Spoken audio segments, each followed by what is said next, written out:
2015년도 3회 시행했던 문제입니다. 2015년도 10월 17일 날. 그런 얘기는 하더라고요. 1회, 2회, 3회 중에 어떤 시험이 쉽습니까? 라는 얘기 혹시 들어보셨어요? 처음 듣는 얘기입니까? 1회 시험이 가장 쉽다고 얘기는 해요. 국가자격시험 중에 정기시험 얘기하는 거예요. 정기시험. 정기시험에 1회, 2회, 3회 중에서 2회가 제일 쉽다 이런 얘기를 하는데 그게 정설은 아닌 것 같고 느낌이 그런 것 같아요. 왜냐하면 국가자격증 시험은 1년에 몇 개 이상의 자격을 취득해야 된다. 취득 합격자가 몇 명 이상이 배출돼야 된다라는 어떤 그런 규정이 있어요.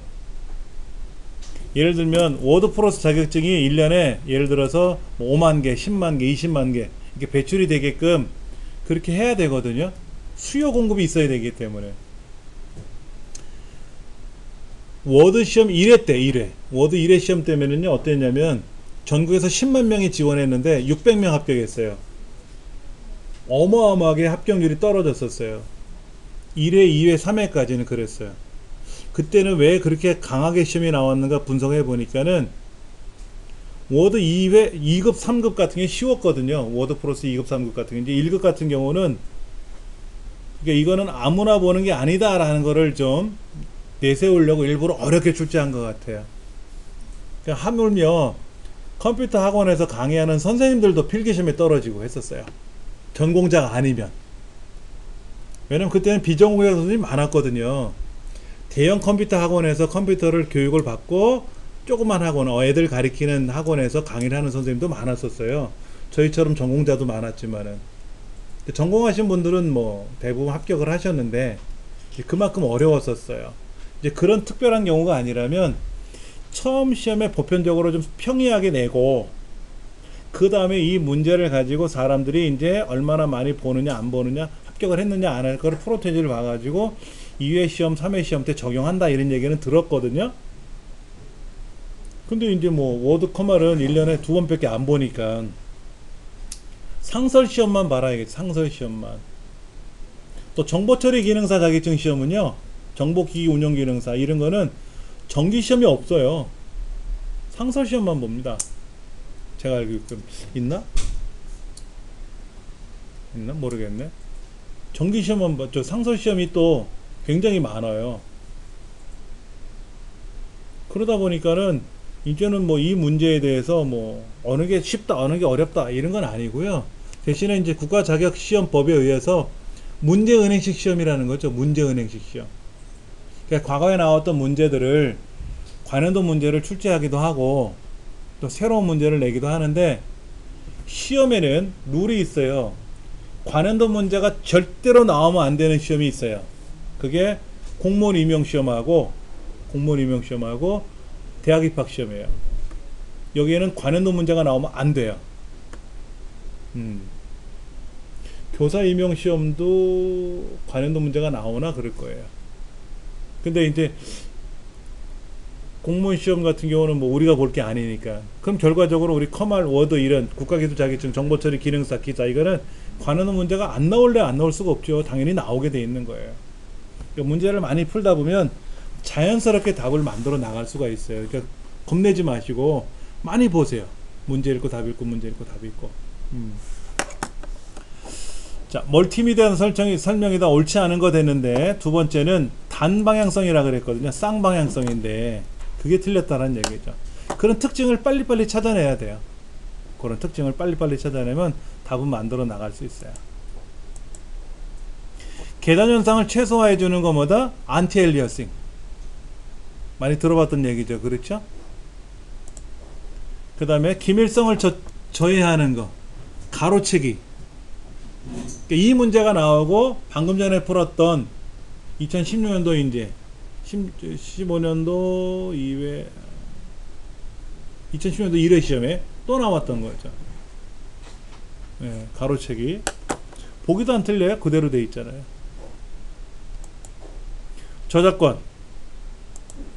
저작권이라고 하는 것은 저작물에 대한 권리를 주장하는 법률적인 의미가 되는 건데 초상 사진을 사용하기 위해서는 사진작가와 그 사람의 본인의 승낙을 받아야 돼요. 셀카를 찍었다 그러면 내가 초상권자고 내가 저작권자가 되겠지만은 누가 나를 찍어줬다 라고 하는 것은 저작권자가 따로 있고 초상권자가 따로 있기 때문에 둘 다 승낙을 받아야 된다. 그 다음에 사람의 이름이나 단체 명칭이나 이런 거는 저작물로 볼 수가 없다. 그 다음에 국가에서 만든 법령, 또 지방자치단체에서 만든 법령, 훈령, 명령, 그 다음에 고시 공고문, 이거는 저작권법의 보호를 받는 게 아닙니다. 예. 그 다음에 대한민국 헌법, 각종 법률들이 있잖아요. 이거는 저작권법의 보호를 받지 않습니다. 그 다음에 저작권자가 살아있는 동안은 영원히, 계속해서, 영원히 아니라 사람이 살아있는 동안은 저작권자의 저작 보호를 받고요. 그 다음에 사람이 죽으면 사후 70년까지 저작권법이 보호를 해줍니다. 공동 저작인 경우에는 마지막 사람이 죽고 나서 70년간, 공동 제작한 것들은 그렇게 합니다. 네. 그러니까 내가 70년 전에 내가 글을 썼는데 내가 죽고 나서 70년이 지나면 뭐가 된다? 저작권법의 보호를 받지 않는다. 저작자는 있지만, 아무개가 글을 썼다라는 저작자는 있겠지만은 법에 의한 보호를 받을 수는 없다. 사후 70년이 지나면 안 보겠죠, 뭐. 데이터 처리 형태로 봤을 때 아날로그 데이터냐 디지털 형태냐 아니면 혼합형 하이브리드냐 라는 건 있지만, 처리 능력에 따랐을 때 이제 슈퍼냐 이런 걸 따질 수가 있겠죠. 세 번째는 처리 능력에 따른 분류가 되겠죠.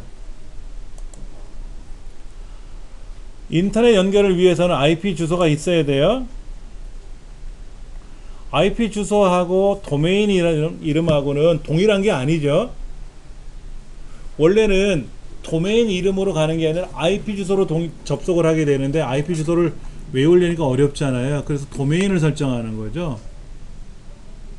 그럼 우리끼리 홈페이지를 하나 만들어서 운영하자 그러면 IP 주소만 알려주고 접속해도 돼요. 도메인을 굳이 구매할 필요 없단 말이에요. 그러니까는 동일하다, 이게 틀린 거고요. 국제기구 ICANN이라는 곳에서 국제 도메인을 관리하고, 우리나라는 키사 한국인터넷진흥원에서 관리하고 있고,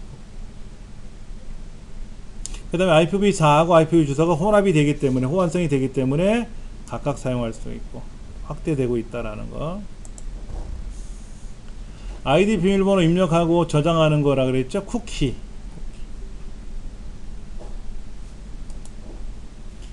DNS의 역할은 뭐냐면요, www.naver.com 하고 치면 그 실제 해당되는 IP가 있을 거 아닙니까? 네이버 컴퓨터 IP, 글로 주소를 넘겨주는 거예요. 그게 도메인 네임 시스템의 역할입니다. 도메인 네임 시스템의 역할. 도메인 네임 서버라고도 하고 도메인 네임 시스템이라고도 하는데, DNS 역할이 바로 그런 거예요. 그 다음, 홍길동은 어떤 프로그램이 좋은지 알아보기 위해서 누구나 임의로 용도로 사용할 수 있는 거 뭐죠? 공짜, 프리웨어죠.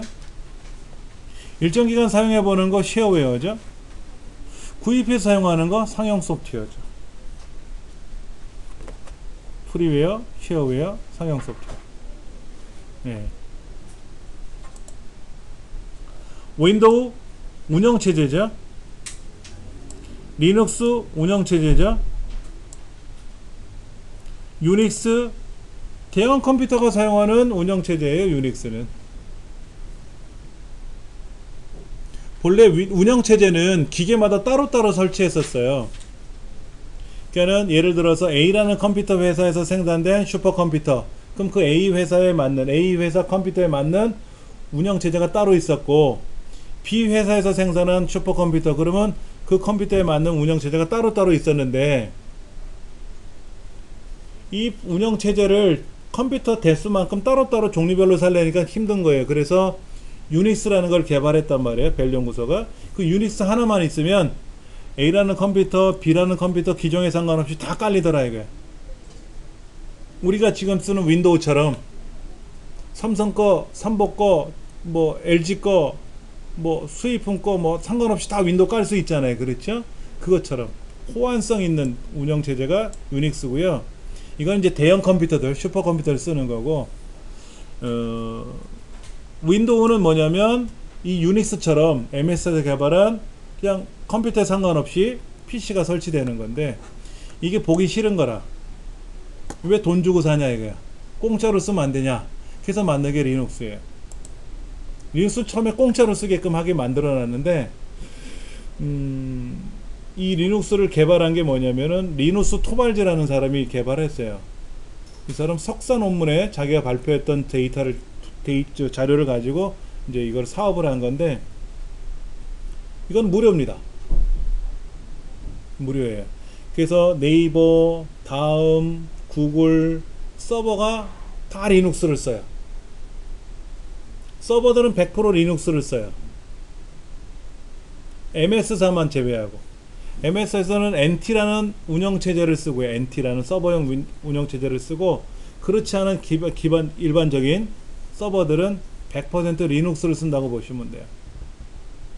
리눅스는 주로 서버 관리용으로 쓰는 거예요. 그래서 리눅스가 한참 유행할 때는 한컴사에서 리눅스에 맞는 아리앙글도 개발했었고, 또 아도비사는 리눅스에 맞는 포토샵도 개발했었는데, 리눅스를 가지고 그걸 사용하는 건 안 하더라 이거죠.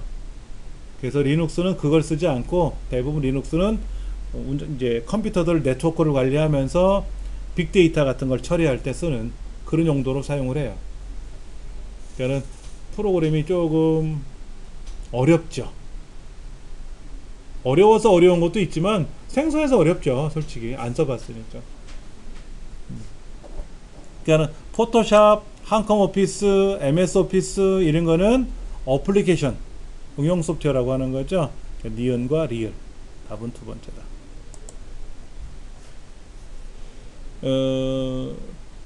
데스크탑, 책상에 올려놓는 거, 랩탑, 무릎에다 올려놓는 거, 팜탑, 손바닥에 올려놓는 거, 그 스마트폰은 팜탑이라고 봐야 되겠죠. 뭐. 문제가 영 보기 싫어요. 이게 2015년도에 나왔다는 것도 보기 싫고, 노트북이라는 말도 보기 싫고, 노트북은 제가 알기로는 상품 이름이에요. 랩탑의 한 종류죠. 랩탑. 무릎에다 올려놓고 쓸 수 있게끔 작게 만들어졌는데, 어느 회사에서 노트북이라는 이름으로 판매를 했어요. 그래서 그렇게 생긴 건 다 노트북이라고 불린 거예요. 다 랩탑이에요. 랩탑. 중앙처리장치 CPU는 제어장치와 연산장치로 구성되어 있습니다. 여기서 말하는 ALU가 연산장치예요. 연산장치 안에는 누산기, 어큐뮬레이터 레지스터가 들어가죠. 그 다음에 제어장치에는 명령어 레지스터, 프로그램 카운터 레지스터 이런 것들이 들어가죠. 답은 연산장치와 제어장치. 예. 13번 컴퓨터에서 사용되는 입력장치에 해당되지 않는 거 되는데, 키보드, 스캐너, 뭐 펌웨어는 뭐예요? 펌웨어는 어느 그 하드웨어 속에 들어있는 소프트웨어적인 거, 이런 것들을 펌웨어라고 하는 거죠. 그러니까 입력 출력이라고 표현하기는 곤란해요, 이건. 네. 프린터 인쇄할 때 스플 에러가 발생하는 경우에는 저장 공간이 부족해서 그런 거라 그랬잖아요. CMOS를 다시 설정할 필요는 없는 거예요. CMOS는 어떤 겁니까? 전원을 켰을 때 윈도우가 켜지기 전에 기계를 한번 점검해야 되거든요. 그때 점검해 주는 게 CMOS 안에 들어있는 거예요. 프린터는 윈도우하고 상관없잖아요. 윈도우가 켜지고 나서 프린터가 작동이 되는 거니까 CMOS하고는 상관없습니다. 문제를 막 어거지로 낸 것 같은 느낌이 들어서 좀 보기는 싫으네요. FTP라는 건 뭐죠? 우리 그 크라우드처럼 어느 데이터를 공간에, 저장 공간에다가 자료를 업로드, 다운로드, 불필요한 거 삭제하는 거, 이런 역할을 하는 거예요. 업로드, 다운로드는 돼요. 거기 있는 프로그램을 실행하려면 어떻게 됩니까? 다운로드 해야 실행해야 하는 거죠. 직접 실행하는 게 아닙니다. FTP는 파일을 전송해주는 프로토콜이에요. FTP는 파일 전송 프로토콜의 줄임말인데, 파일을 업로드, 다운로드하고 내가 올려놓은 업로드한 데이터 중에서 불필요한 거는 삭제할 수가 있고 그런 거예요. 걔를 더블 클릭하면 다운로드가 돼요. 실행하는 기능은 없습니다, 본래. 돋보기 기능. 돋보기 기능에는 도킹 모드를 실행한다, 뭐 이런 말이 나와 있는데, 여기서 렌즈라는 걸 이용을 해야, 렌즈 모드를 이용하면은 마우스 포인터가 돌아다니면서 확대가 돼요. 마우스 포인터 주변에 영역이 확대되게 하는 건 도킹 모드가 아니라, 어떤 기능이라고요? 책에 나와 있어요. 해설에. 렌즈 기능, 렌즈 기능. 그러니까 안 해봐서 우리 헷갈리는 거죠. 이거 뭐 돋보기 한번 실행해보면 나올 수 있는 거니까 어려운 건 아니고요. 컨트롤 더하기, 빼기. 보조 프로그램에 가면 돋보기 기능이 있어요. 보조 프로그램은 접근성에 가서 돋보기. 자, 이렇게 확대될 거냐, 확대할 거냐. 렌즈 모드로 쓰면 보세요. 이렇게 마우스 갖다 대면 확대되잖아요. 그렇죠? 네, 확대되는 거예요. 어디 갔더라? 메뉴가? 보기에 가서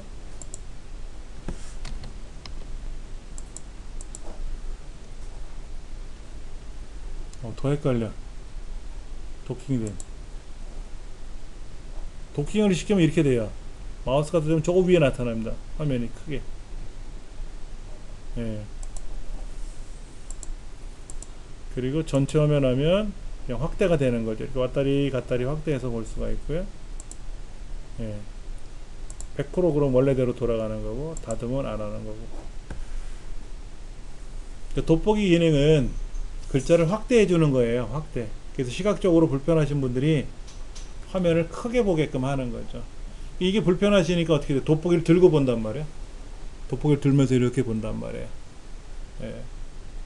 이런 이제 마우스 렌즈 모드 같은 걸 이용한다든지 해서 사용할 수가 있고요. 이런 건 안 해봤으니까 모르지. 그냥 마우스 포인터 주변을 이렇게 움직일 때 확대되게 하는 거는 렌즈 모드다. 도킹 모드가 아니라 그것만 기억하시면 될 것 같고요. 하드웨어 장치를 확인할 수 있는 건 장치 관리자. 이건 뭐 말이 쉬워요. 장치 관리자. 18번 단편화 제거 작업이라고 나와 있네요. 그럼 뭐 조각 모음 실행이죠. 뭐. 조각 모음. 단편화 제거 작업. 프린터 속성 중에 고급이란 탭도 있고요. 보안이란 탭도 있습니다. 보안.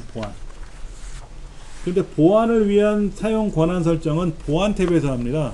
고급 탭이 아니라. 예.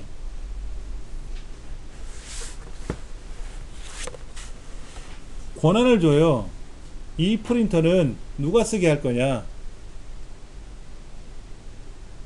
내가 네트워크에다 공유를 걸어놨는데 이 공유된 설정은 누가 보게 할 거냐. 보는데 보기 권한만 줄 건지 쓰기 권한도 줄 건지 삭제 권한도 줄 건지 권한을 부여해 줘야 된단 말이에요. 그렇지 않으면 일반적으로 보기 권한만 준답니다. 이거는 보안에 가서 권한을 부여해 줄 수가 있다. 이거죠. 고급이 아니라. 예. 컴퓨터 구성에 관한 정보가 저장되는 저장소가 있어요. 이때는 하드웨어적인 정보와 소프트적인 정보들이 들어가 있어요. 이걸 레지스트리라고 합니다. 레지스트리는 절대로 내부적인 설명을 시험에 내지는 않아요. 레지스트리는 이 목록 안에 어디에도 없어요. 반드시 검색창에다 명령을 걸어야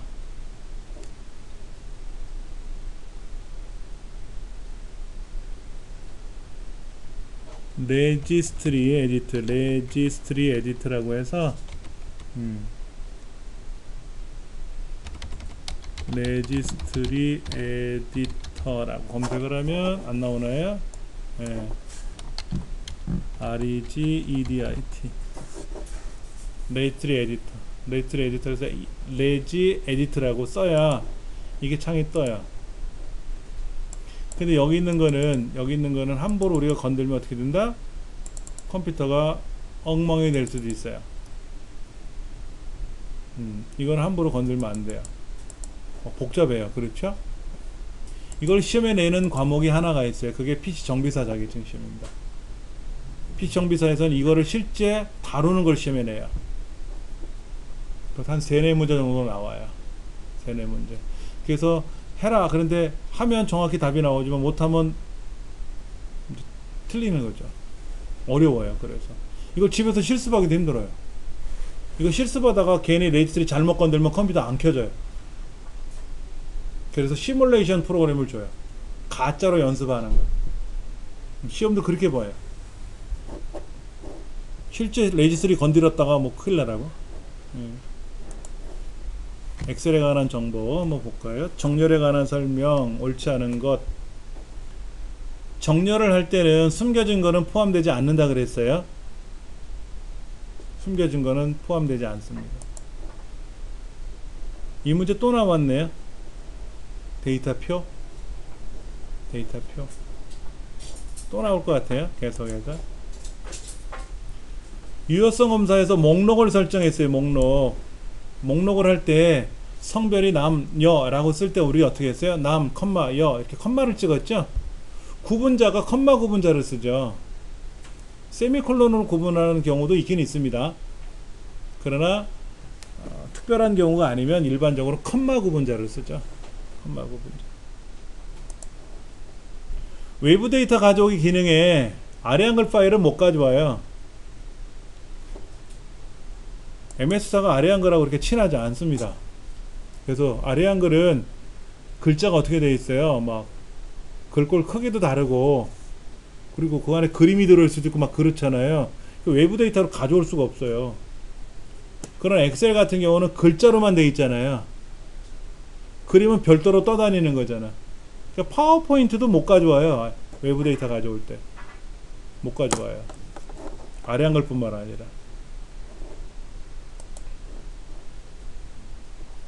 이건 뭐죠? 저번에 한번 나왔던 것 같은데 박시성을 가진 사람이거나 최은희씨, 박은희씨, 박시성을 가진 사람이거나 경기도인데 2500, 2000 초과 정선미씨 두 개밖에 없네 뭐. 정선미씨가 경기 2500이고 주성 쪽이 박은희씨가 충남이지만 박씨로 시작했으니까 답은 두 개밖에 없어요. 이런 문제가 나오면 직접 계산해 봐야 돼요. 조건에 해당하는가?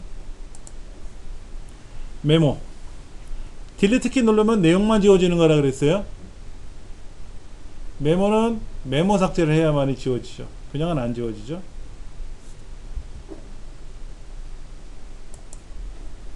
선택하여 붙여넣기에 가서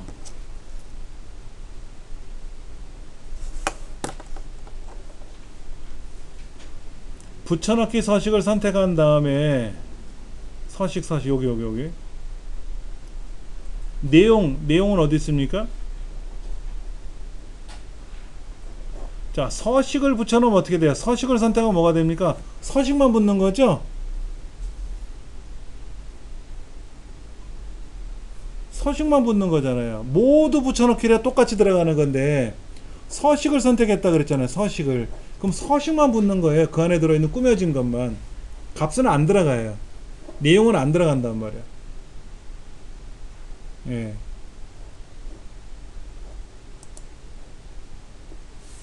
자, 369 이거는 뭐죠? 요 A, B, C라고 되어 있는 애들 여기 A의 두 번째 셀 A의 두 번째 셀이야. B의 두 번째, B의 두 번째, C의 두 번째, D의 두 번째, E의 두 번째가 세 번째 줄이죠. 세 번째 줄. 이 세 번째 줄에 해당하는 B의 두 번째, C의 두 번째에서 I의 두 번째가 3으로 나누었을 때 나머지가 0이냐 이거예요. 3의 배수니까. 그런데 3번과 4번은 뭐예요? 어느 셀에 있는 값을 3으로 나누는데 0이냐 물어보는 건 몫이 0이냐라는 걸 물어보는 거고, 값이 0이라는 얘기고, 1번과 2번이 나머지를 구하는 건데, MOD는 많은데 이제 B 앞에 달라냐 B2 숫자 2 앞에 달라냐 하는데, 보세요. B의 두 번째, C의 두 번째, D의 두 번째, E의 두 번째에서 I의 두 번째까지는 B, C, D, I까지는 가지만 두 번째 줄은 그대로 있잖아요. 그 두 번째 줄에 달러가 들어가야죠. B의 달러 두 번째니까 두 번째 줄에 있는 거를 물어보는 거죠. 두 번째 줄.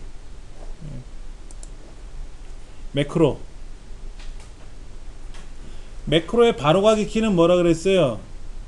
A, B, C, D 해서 Z까지 대문자, 소문자 구분해서 사용할 수 있는데, 이때 컨트롤 C 그럼 복사가 되는 거지만, 바로가기 키를 컨트롤 C로 해버리면 복사 기능이 정지당한다 그랬잖아요. 그렇죠? 오류가 나는 건 아니고. 오류 날 거라면 컨트롤 A 전체 선택도 안 되고, 컨트롤 B 진하게도 안 되고, 컨트롤 C 복사도 안 되고, 안 될 게 너무 많잖아. 그럼 바로가기 키를 넣어줄 의미가 없는 거죠. 얘도 예전에 한번 나왔었죠? 아니죠. 이게 나왔다가 최근에 더 나온 거죠. 라지. 이 데이터 4개 중에서 두 번째로 큰 게 얼마야? 300. 정정. A의 두 번째부터 C의 두 번째까지니까 100, 200, 300 중에서 두 번째로 큰 거 200. 2번 라지. 이 넷 중에 두 번째로 큰 거 300. 얘는 첫 번째는 200. 얘는 200. 얘는 300. 그럼 스몰은 뭐야? 이 셋 중에서 100, 200, 300 중에서 두 번째로 작은 거 200. 네 번째. 하나, 둘, 셋, 넷. 네 가지 중에 두 번째로 작은 거 200. 200, 200, 200. 얘는 300.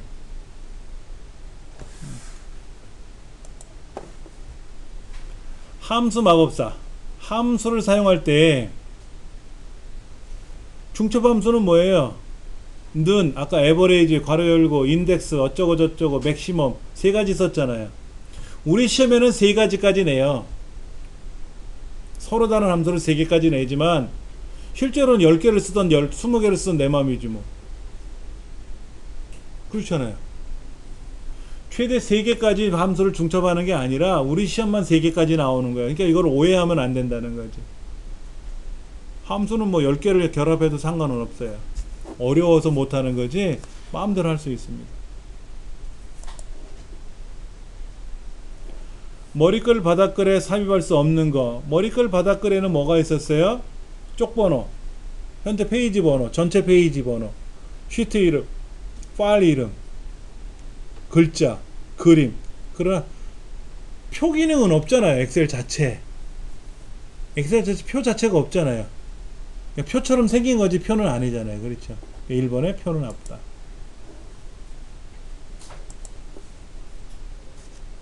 33번. 이게 뭡니까? 수학량이라고 하는 항목. 수학량. 여기 뒤에 네 번째 칸에 있는 거네. 그렇죠? 근데 요거. 조건이 이겁니다. 배나무여야 되고 10에서 20 사이에 와야 돼요. 뭐가? 높이가. 그러니까 배나무 높이 이거 18짜리 하나 걸려 있고요. 12짜리 걸려 있고요. 배나무가 5번, 6번에 걸려 있는데 9번은 아니죠. 높이가 9니까 아니잖아요. 근데 평균은 뭐 구하래요? 높이 평균 구하는 거 아니죠? 수학량 평균 구하는 거예요. 14와 10에 대한 평균 구하는 거예요. 그러니까 12가 되는 거죠. 실수하라고 유도를 하는 거예요. 네. 셀 참조. 셀을 복사하고 붙여넣은 다음에 셀 연결 명령을 사용할 수도 있다. 워크시트 이름 다음에는 느낌표를 찍는다. 세 번째는 느낌표가 돼야 되는 거죠. 마우스를 클릭하면 상대 참조죠. 절대 참조 아니었죠. 이 문제도 또 나왔던 거죠. 그렇죠. 시트를 삭제하면 어떻게 돼요? 못 살려요. 컨트롤 Z는 실행 취소인데 시트를 삽입하거나 삭제하는 거에 대해서, 자 여기다가 제가 시트를 하나 삭제를 했어요. 삽입했어요. 컨트롤 Z 누르면 안 되잖아. 시트 삽입한 거는 아니에요. 이 시트 상에다 작업한 거. 여기다가 제가 블럭 잡아서 뭐 색깔을 칠하고, 여기는 뭐 블럭 잡아서 뭐 테두리 선 그리고, 이거를 실행 취소했을 때 컨트롤 Z 눌렀을 때 역으로 실행을 취소하는 기능이지, 워크시트를 삽입하거나 삭제 같은 경우는 방법이 없는 거고. 3차원 차트로 변경이 가능한 거 있는데, 36번에 세 번째. 첫 번째는 도넛형이고, 2번 분산형이고, 4번에 주식형이고, 얘네들은 3차원이 없어요. 이건 영역형인가요? 세 번째? 예. 3차원으로 만들 수 있는 게 있고 없는 게 있으니까, 요것도 시험에 자주 나오는 영역들이거든요. 매크로 대화 상자에서 바로가기 키나 설명은 옵션에서 변경하면 되고, 이름이나 내용 코드를 수정할 때는 편집에 가서 고치면 되고. 나왔던 문제 또 나왔죠. 그렇죠? 요것도 그러네요. 남녀 합계 1번 2번에서 4번까지 합계. 나왔던 문제 또 나왔잖아요. 그렇죠? 표 전체에 사용되고 있다. 토시는 안 틀리고 똑같이 나왔잖아요. 차트 Alt키 누르고 조절해야 셀에 맞춰주는 거죠. 컨트롤 키가 아니죠. 세 번째, 인쇄. 워크시트 숨기기를 실행한 영역도 실에 인쇄된다. 아, 숨겼는데 그렇잖아요. 숨기기를 해제해야지. 워크시트에 삽입된 차트를 인쇄하려면 차트를 선택하고 인쇄하면 차트만 인쇄돼요. 차트만 인쇄하려면 차트를 선택하고 인쇄 명령 걸면 차트만 크게 확대가 돼서 인쇄가 되고, 워크시트를 선택하면 워크시트 속에 들어있는 차트도 같이 포함돼서 인쇄가 되고. 세 번째 옳은 문제죠.